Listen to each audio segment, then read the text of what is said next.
भाजपा पर सहनी का वार, कहा बाबा साहेब के आदर्शों से दूर। वीआईपी पार्टी के संस्थापक मुकेश सहनी ने एक समारोह में कहा कि भाजपा और आरएसएस के लोगों के दिलों में कभी बाबा साहेब नहीं रहे। उन्होंने केंद्रीय गृह मंत्री अमित शाह पर निशाना साधते हुए कहा कि बाबा साहेब का नाम लेना अब फैशन बन गया है। सहनी ने समाज को एकजुट रहने और भटके हुए लोगों को वापस साथ लाने की अपील की। उन्होंने कहा कि हमें गरीबों को शिक्षित कर उनकी स्थिति मजबूत करनी होगी। सहनी ने चेताया कि समाज के बड़े लोग नहीं चाहते कि गरीब आगे बढ़े, क्योंकि उन्हें अपनी कुर्सी का खतरा है। बांका में बनेगा बिहार का पहला स्मार्ट विलेज, सभी आधुनिक सुविधाओं से लैस। केंद्रीय ऊर्जा एवं नवीकरणीय ऊर्जा मंत्री श्रीपद नाइक ने बांका जिले के बाबरचक में बन रहे बिहार के पहले स्मार्ट विलेज का निरीक्षण किया। उन्होंने बताया कि गांव में शिक्षा, स्वास्थ्य, खेल, पानी की टंकी, सोलर लाइट, आंगनबाड़ी केंद्र जैसे सुविधाएं होंगी। प्रधानमंत्री आवास योजना के तहत यह स्मार्ट विलेज एक आदर्श गांव बनेगा। इस अवसर पर किसानों को मृदा स्वास्थ्य कार्ड भी वितरित किए जाएंगे। मुख्यमंत्री नीतीश कुमार 2 फरवरी को इसका उद्घाटन कर सकते हैं। क्या नीतीश के बेटे की राजनीति में एंट्री तय? क्या नीतीश कुमार परिवारवाद के विरोध के अपने स्टैंड से पलटने को तैयार हैं? जेडीयू में चर्चा हो रही है कि नीतीश कुमार के बेटे निशांत कुमार की राजनीतिक में एंट्री होने वाली है। इसी महीने नेता निशांत कुमार ने पहली दफे मीडिया के सामने पॉलिटिक्स की बातें की थी। उन्होंने अपने पिता को वोट देने की अपील की थी।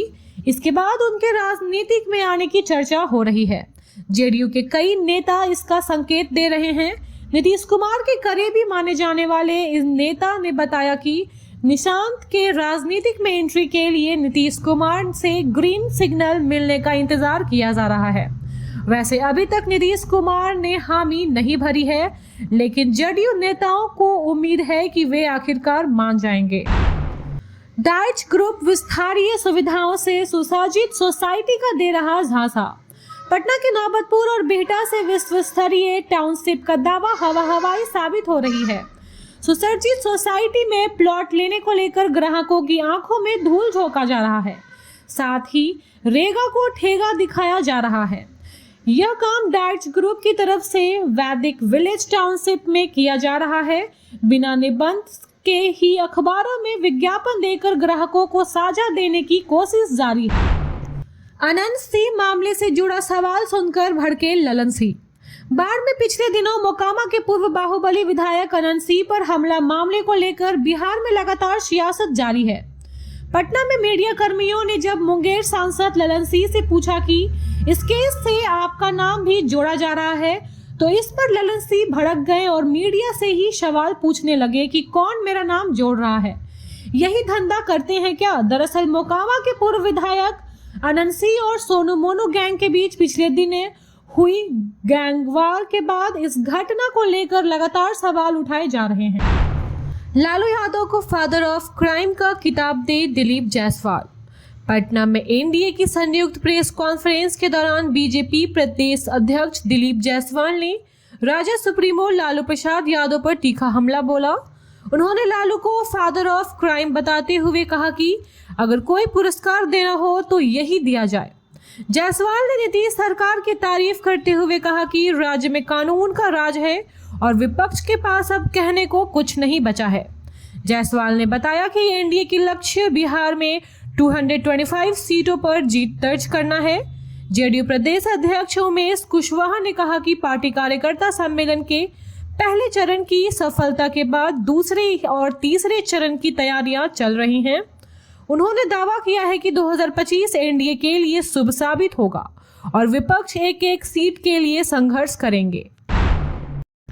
तेजस्वी यादव ने पीएम मोदी के बिहार दौरे पर कसा तंज। राजद नेता तेजस्वी यादव ने प्रधानमंत्री नरेंद्र मोदी के आगामी बिहार दौरे पर निशाना साधते हुए कहा कि उन्हें राज्य की प्रगति से कोई मतलब नहीं है। उन्होंने आरोप लगाया कि चुनाव नजदीक आते ही बड़े बड़े दावे किए जाते हैं, लेकिन बाद में इन्हें भुला दिया जाता है। तेजस्वी ने सवाल उठाया कि बिहार को अब तक विशेष राज्य का दर्जा और विशेष पैकेज क्यों नहीं मिला। अभी यह तक नहीं रुके तेजस्वी यादव ने मोकामा गोलीकांड को लेकर बिहार सरकार पर हमला करते हुए कहा कि अपराध और भ्रष्टाचार राज्य में आम बात हो गई है। उन्होंने मुख्यमंत्री पर कानून व्यवस्था के मुद्दे पर सवाल उठाते हुए कहा कि मौजूदा सरकार में जनता खुद को असुरक्षित महसूस कर रही है। नीतीश कुमार को भारत रत्न देने की मांग पर जोर, जीतन राम मांझी ने बताई वजह। बिहार के मुख्यमंत्री नीतीश कुमार को भारत रत्न देने की मांग पर तेज होती जा रही है। हिंदुस्तानी आवाम मोर्चे के सुप्रीमो जीतन राम मांझी भी इस मांग का समर्थन कर रहे हैं। मांझी ने कहा कि नीतीश कुमार ने बिहार में कई बाधाओं के बावजूद उत्कृष्ट काम किया है। उन्होंने महिलाओं के उत्थान, शिक्षा, सड़क और चिकित्सा जैसे क्षेत्रों में बड़ा योगदान दिया है। मांझी ने कहा कि नीतीश कुमार का भी वित्तीय अनियमितता का आरोप नहीं लगा और वो पूरी ईमानदारी से राज्य का नेतृत्व करते हैं, इसलिए उन्हें भारत रत्न देकर सम्मानित किया जाना चाहिए। अनंत सिंह ने कानून का किया पालन, अशोक चौधरी ने किया बचाव। बिहार के मोकामा में हुए गोलीकांड पर मंत्री अशोक चौधरी ने पूर्व विधायक अनंत सिंह का बचाव करते हुए कहा कि उन्होंने कानून का पालन किया है। चौधरी ने कहा कि यदि कोई गोली चलाएगा तो सेल्फ डिफेंस में कदम उठाना जरूरी हो जाता है। अनंत सिंह ने जनता की सुरक्षा के लिए काम किया और न्यायिक प्रक्रिया का सम्मान करते हुए सभी नियमों का पालन किया। उन्होंने विपक्ष पर निशाना साधते हुए कहा कि राजद शासनकाल में अपराध चरम पर था, जिसमें हत्या, किडनैपिंग और रंगदारी आम थी।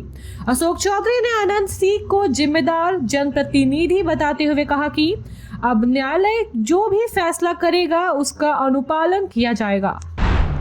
एनडीए ने एकजुटता का दिखाया शक्ति, विपक्ष को 25 सीट भी नहीं मिलने का दावा।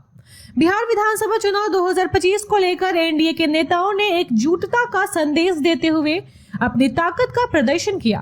गणतंत्र दिवस पर जदयू प्रदेश कार्यालय में आयोजित एनडीए की संयुक्त बैठक में सभी घटक दलों के प्रदेश अध्यक्ष मौजूद थे, जिसमें उमेश कुशवाहा, दिलीप जायसवाल, रामविलास तिवारी, अनिल कुमार और मदन चौधरी शामिल थे। भाजपा प्रदेश अध्यक्ष दिलीप जायसवाल ने विपक्षी दलों को घेरते हुए कहा कि एनडीए की एकजुटता से विपक्ष के अंदर घबराहट फैल गई है और एनडीए के कार्यकर्ता सम्मेलन ने विपक्ष के टूटने के सपने को चूर कर दिया है। उन्होंने यह भी दावा किया कि बिहार में लालू यादव के शासनकाल के अपराधों को खत्म करने में एनडीए जुटी हुई है और अब विपक्ष को 25 सीट भी नहीं मिलेगी। Thank you so much for watching this video. Don't forget to like, comment, share and subscribe.